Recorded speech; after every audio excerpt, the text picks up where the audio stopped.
I was working as I was the head coach at UNC Greensboro. During my professional playing days with the Dynamo, Siri was coming out of high school. She was a highly recruited athlete. She was playing on a youth national team, and she ended up, playing her 4 years of college at Chapel Hill. At UNCG, we actually hosted 2 women's Final Fours, college cups. Siri won a national championship on that field, was named the defensive MVP, went on to play in the World Cup and the Olympic Games with the national team, and then obviously was in the professional league with the Washington Spirit in the WSA at the time. In terms of just being a goalkeeper, you want to have a good goalkeeper coach because that's who I'm spending my 2 hours a day with every day. So I think knowing that I was coming to a place with a coach that I could trust even before I've even gotten here made the decision a lot easier because I knew I was in good hands.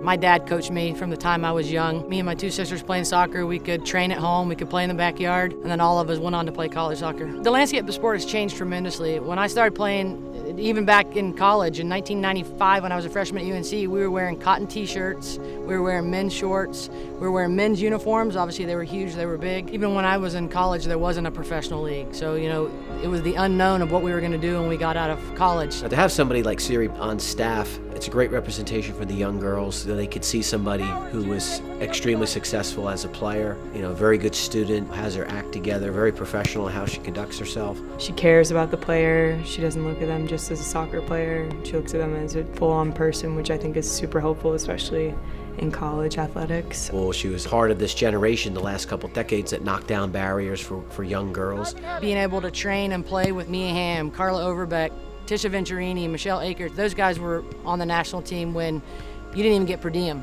They were playing for free. They were playing because they were the best, and then they wanted to represent their country. When I was in high school and even in college, my role model was John Elway.